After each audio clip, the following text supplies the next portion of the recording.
Hey everyone, welcome back to the 443 Security Simplified. I'm your host, Mark the Liberty, and joining me today is Corey Wobbly Desk Knockriner. How are you doing, Mark? Uh-oh, I hope I and didn't make people sick with that wobble.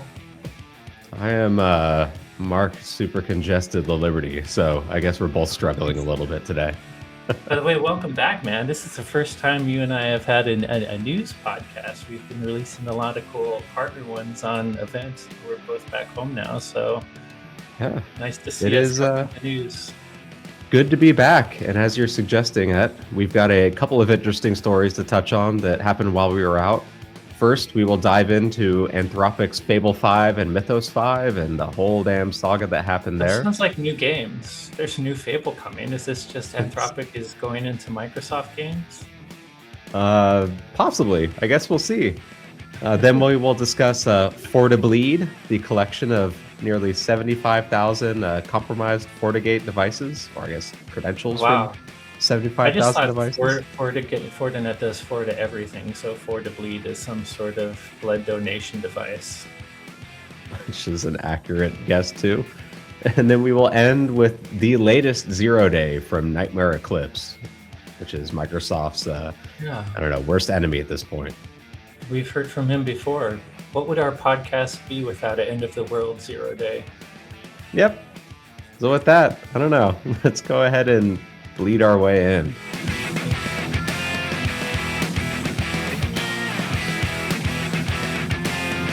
But to start with, Corey, when I was out on vacation, quite a bit happened in the world of artificial intelligence. And I think it's worth taking a look back over the last 2 weeks and just kind of recapping what went on and maybe some hot takes on why we think the US government has finally stepped in and straight up blocked an AI model through export control. But to set the foundation, I guess on June 9th, Anthropic announced Claude Fable 5 as a Mythos class model, which they made available for general use after adding some safety features to it. They described it as their most powerful model that they've ever made generally available, saying it was scoring exceptional performance and metrics around software engineering, knowledge work, vision, and even some scientific research areas too. That it was designed for longer and more complex tasks, and the longer and more complex a task is, the better that Fable 5 is compared to other models. But they noted that as a Mythos class model, so in the same realm as the Mythos preview in Project Glasswing, it was also really good at cybersecurity related tasks. Can I just do a simple like to me, if we cut through all the blah blah blah business speak, this is Mythos with better, more guardrails. Like my CISO, my Mark thinks I'm a for dummies book kind of guy, reads this as, hey, Fable is Mythos for the public, and we have additional guardrails on it that we don't have in our Mythos preview. It's still good at everything Mythos is good at: cybersecurity, creating biohazard viruses, and whatever else. But we have a lot of guardrails on it that make it drop down to other models when you start getting into those topics. Is that fair to say, Mark? That is basically it. They even went on to describe some of their safeguards they put in there, like their safety classifiers, which are a completely separate AI system designed to detect potential misuse, including like jailbreak attempts. And like you said, when it detects abuse or even like any attempt to do something related to cybersecurity, biology, chemistry, or model distillation, it automatically drops down to Claude Opus 4.8 instead to handle those types of requests. A couple of those were kind of interesting. Like, so it makes sense to block cybersecurity. We've talked a lot about Project Glasswing already and how this class of model can seems pretty capable of autonomously finding and exploiting vulnerabilities. But they also said, like, historically, they would only block access to people trying to develop bioweapons using AI. But they said in this post that even that wasn't enough. And so now they just block all biology related queries, period, because they didn't think their initial classifiers were strong enough. They also have had issues with people trying to basically extract the training or the capabilities of their models, which is called model distillation. And they have added classifiers to block that as well too, with even more aggression, I guess. And they even noted like their classifiers, they're designed for safety and they're erring on the side of safety, and so they're going to block a lot of things that maybe they didn't need to, but they're going to just on the side of like being overly cautious too. In fact, they said around like 5% of all requests going through Fable 5 would trigger it and block it and bump it down to Opus 4.8. By the way, there's an update on this release, though, which is kind of weird. Like, they released Mythos to the US government and some entities, and Mythos doesn't have the safeguards and has the same strengths. But I hear we can no longer use Fable? Correct. So just 3 days after releasing this model on June 12th, or these two models on June 12th, they announced that they were abruptly disabling access to both Fable 5 and Mythos 5, which was that one they released to the government and Project Glasswing members. But they were disabling access to all customers to comply with an order from the US government citing national security concerns, where they issued export control directives on top of them. Basically, the directive mandated that Anthropic block access to all foreign nationals, whether inside or outside the United States. And Anthropic basically said the only way they can comply with this reliably is to remove access entirely to all these models. Now, in Anthropic's post, they said that their understanding is that the government believes that they became aware of a jailbreak method for Fable 5, basically a way around all those safeguards. Anthropic says that they reviewed a demonstration of a specific technique being used to identify a small number of previously known minor vulnerabilities. Basically, they reviewed evidence that someone had jailbroken Fable 5, used it to discover vulnerabilities, but Anthropic is saying they were previously known and minor vulnerabilities. And they also noted that their publicly available models, think like Opus 4.8, were able to find the exact same vulnerabilities without requiring a jailbreak too. So it's not like it discovered any net new stuff. But someone was able to get around the cybersecurity prevention safeguards and use it for vulnerability research. They also went into, go ahead. No, finish. Go for it. They went through like this big bulleted thing where they talked about like all of the steps they've taken to make sure that Fable 5 is safe. They gave the government and other labs or other organizations access to red team it for thousands of hours. No one found a universal jailbreak, so they threat modeled around just limited jailbreaks and built their protections, which they think are adequate to limit the scope of potential jailbreaks too. They ended the whole post with basically, as we've stated publicly, we believe the government should have the ability to block unsafe deployments as part of a statutory process that is transparent, fair, clear, and grounded in technical facts. This action does not adhere to those principles. We apologize for the disruption to our customers. We believe this is a misunderstanding, and we're working to restore access as soon as possible. So that feels like a very diplomatic corporate response, but can I put on my conspiracy hat? Like, we all know the story with the US government when they ripped out Anthropic because of safeguards. They didn't like the safeguards. They wanted to use AI for whatever the heck word they want to do with it. And they were mad about safeguards, and now they're all happy with OpenAI. But suddenly they're trying to block a commercial product because it doesn't have safeguards. This feels like a very politically motivated administrative thing. Anthropic doesn't say that. The government's not saying that, but I'm saying that. I also I think that is one highly likely scenario. I also think another scenario is Anthropic's in on this too, and this is another kind of marketing ploy for it too. Thing like Mythos. So yeah. They just this last week was like, I guess, the G7 summit with like world leaders from the US, France, England, a few other places. They also invited the heads of all the major AI labs like Sam Altman and Darius Amadeo to like talk to them as well. And the CEO of Anthropic, Darius Amadeo, I think I'm pronouncing it right, probably not, made one comment where he says he thinks that some of these models should be treated kind of like firearms, where you need like a gun license to be able to use them. And so he's not exactly like advocating to leaders that it's safe for use. He seems to be advocating the opposite, that it's not safe for use. And that got me thinking, like, it feels like this might be some form of like regulatory capture where they're trying to intentionally lower the ceiling of capabilities for some other ulterior motive. But I maybe I'm too naive, Mark, but I Mhm. actually, this is why I prefer, and this is a personal preference only, by the way, and not like, oh, WatchGuard uses all kinds of commercial things. I prefer Anthropic over the other AI companies because they actually, they're still profit motivated. I don't disagree that they like hype on their models, but they seem to be ones where they're warning about the power of AI rather than just innovating for profit only reasons, and even asking, like, they're one of the few self-regulating ones that I think, as policies changed recently, at least in the US, where regulation of AI kind of got disappeared for innovation. They seem to want the world to understand the power of what they're building. And honestly, that was their whole conflict with the US government. The US government wants the unfettered power, is how I interpret it, without blocks. And could this just be legitimate? Is he like saying this is a powerful thing and we want to have this powerful thing because, by the way, the power can be good, put to very good use. The cybersecurity risk is also the cybersecurity opportunity.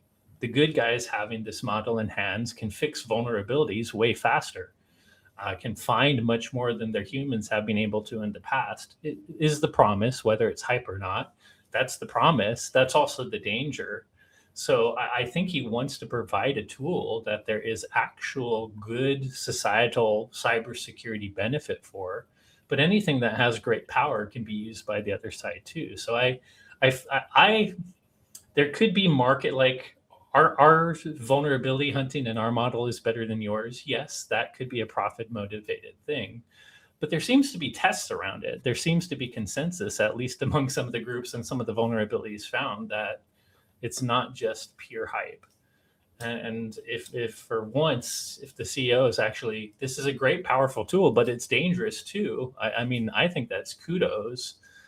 And it's kind of funny that the government is coming off as the one that's now putting safeguards on just this one AI company, who's Yeah, the one AI company that seems to be trying to ask for some safeguards and ask for some regulation.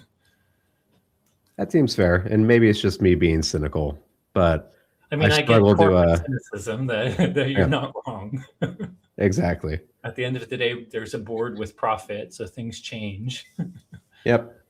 But even the way that even still, it's been a week and it is still offline. Fable 5 and Mythos 5 for members of Project Glasswing are still not available.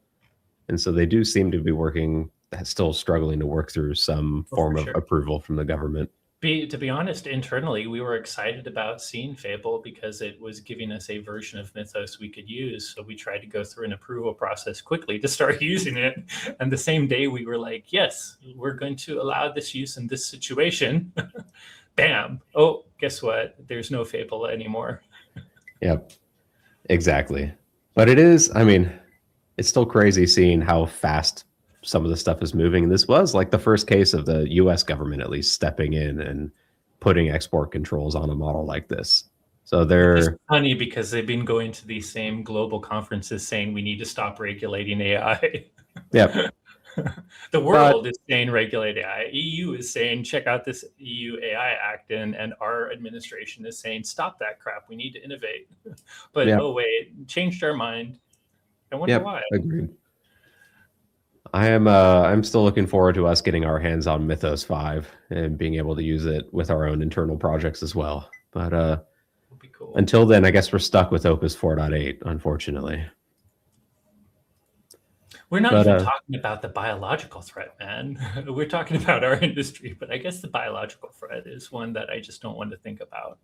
that one is also interesting. They are starting a separate kind of pre-approval process to grant access to biological research using Fable 5 once it comes back online, while still trying to heavily monitor for people creating One of bioweapons. those huge power, it's such both ways. I mean, imagine genetically catered to your specific body medications, which AI may help bring humanity to, but then also perfectly catered to your body bioweapons.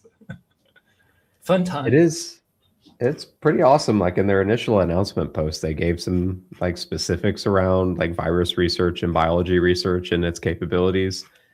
The flip side, they also gave some evidence, like they had it play Pokemon Fire Red, and it was able to play it entirely through just a GUI interface and beat the game too. Wow. So Fable's pretty good at a lot of things, it seems. Hopefully they'll release Fable so I can set up Fable to play the new upcoming Microsoft Fable game and see if Fable can beat its own named game. Sounds like it might be able to by the time we get that one released too. I guess we'll see. Anyways, moving on to the second story though. So last week, researchers at Hudson Rock published a blog post describing what they called FortiBleed, which is a collection of credentials that they claimed were from nearly 75,000 Fortinet firewall devices. The collection was originally discovered by a different security researcher who claims he found them just on a server, didn't give any description of what he was doing on said server, but says it includes nearly 75,000 unique firewall URLs from over 194 countries and 21,000 affected domains. And it represented roughly 50% of all Fortinet firewall devices currently facing the internet. The original researcher made some honestly kind of confusing claims. If you look at their X post or LinkedIn post, they said that like the attackers executed 1.6 billion credential attempts over 320,000 FortiGate targets, as well as 2.1 billion attempts for 160,000 SQL servers. He also claimed, which I thought was a bit dubious, and maybe we can talk about it, that the attackers were actively intercepting SSL VPN authentication hashes and cracking them using a dedicated 45 GPU cluster. That one, like, when I saw that bit, I thought, my first thought was evidence, please, on that, because making claims that people are intercepting SSL VPN authentication attempts at this kind of scale is kind of insane. That's a lot of potential man in the middle stuff to be going on. More realistically, so Kevin Beaumont, former Microsoft employee and pretty prolific security researcher, he made a blog post with his own analysis, and he thinks that all these came from just stolen configuration files exported from vulnerable Fortinet devices over the last couple of years, because some of them included like admin credentials as well too, which you confirm. It's also something that happened before. Even I think 2 years ago, there was a story of a bunch of FortiGate VPN attacks that they were getting popped with credentials. And it turned out it was from a VPN vulnerability, but a VPN vulnerability that was patched a year ago. But the problem is, first of all, if people didn't patch when the people were exploiting this, they would have gathered credentials then. If they didn't patch when the patch came out, they could continue to gather credentials. And if they didn't change credentials after the patch, it doesn't matter that you have it. So, I think Kevin Beaumont is correct. And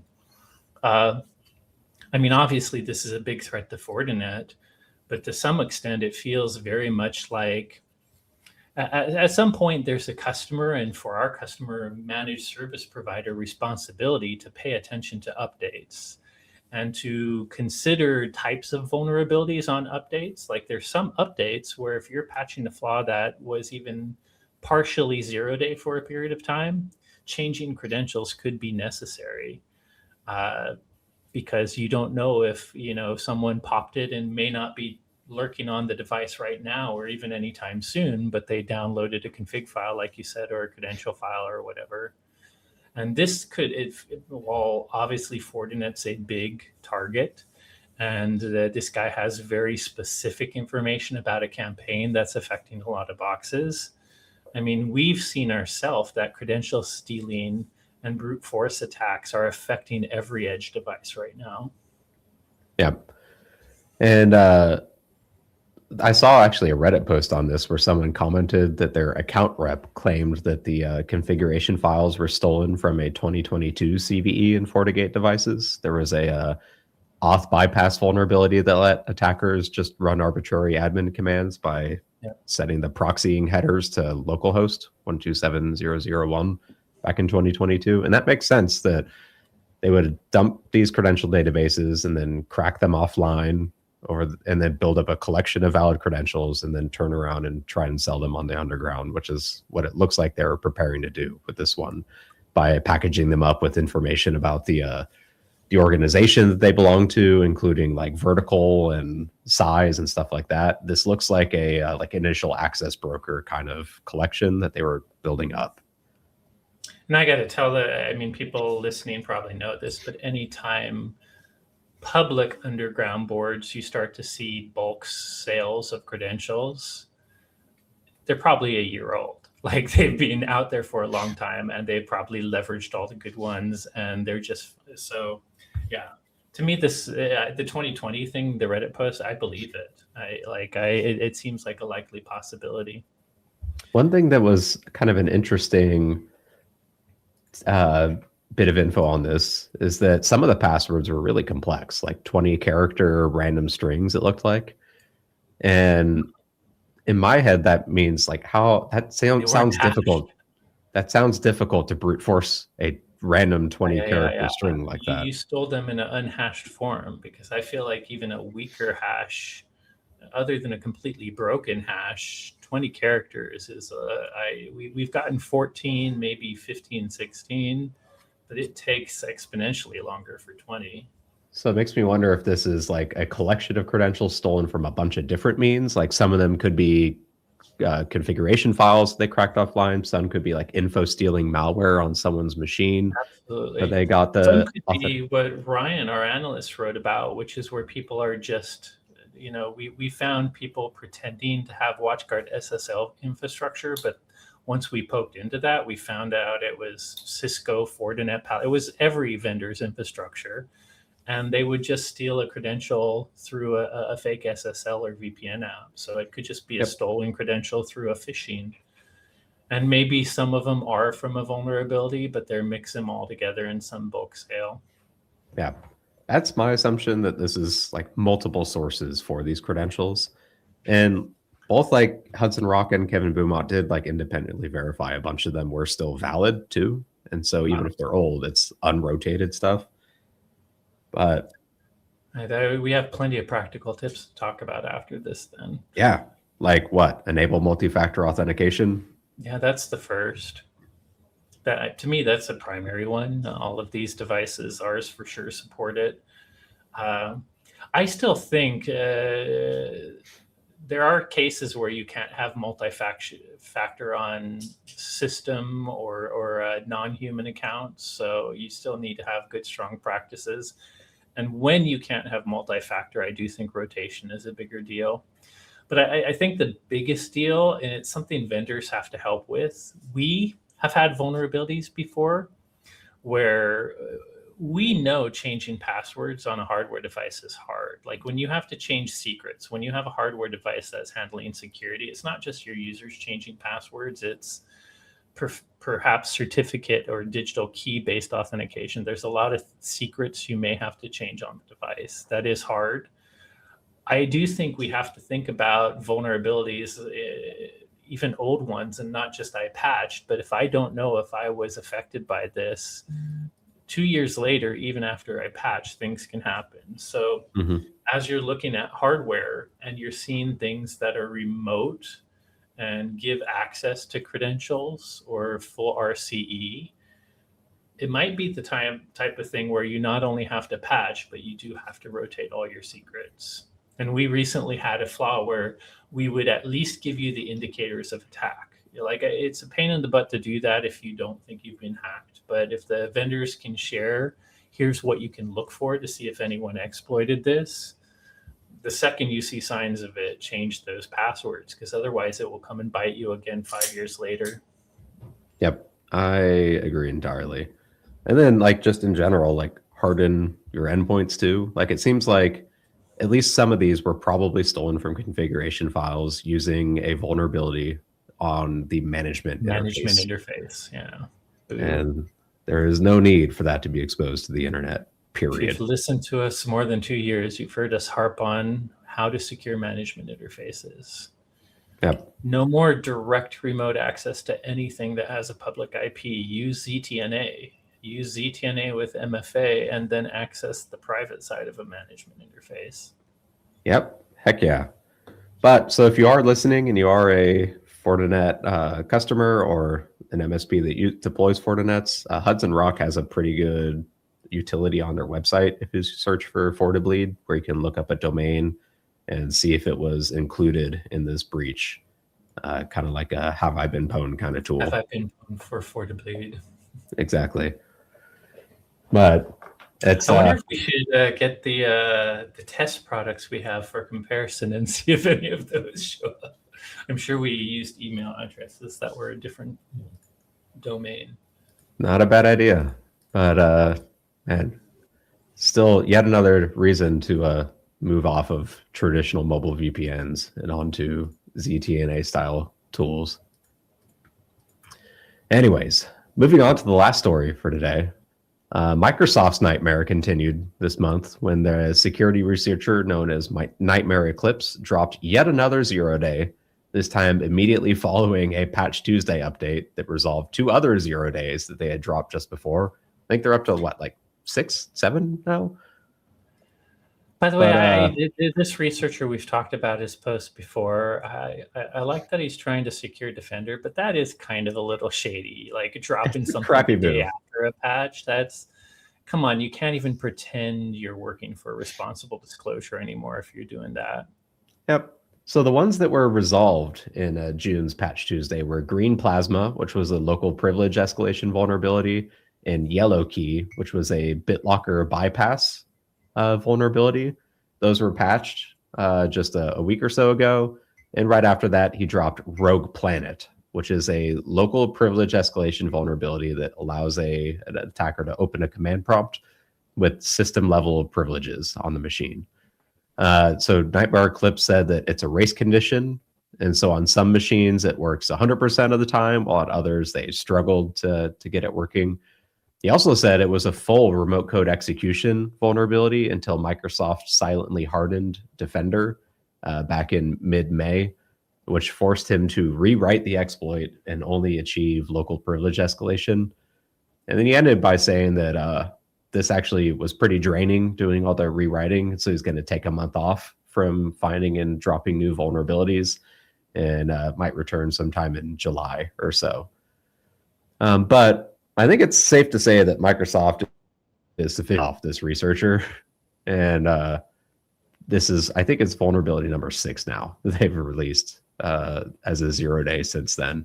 But interestingly, I saw Microsoft is happy for a summer break if he really does take a month off. But is that like a red herring and he'll release 2 more while they go on summer break?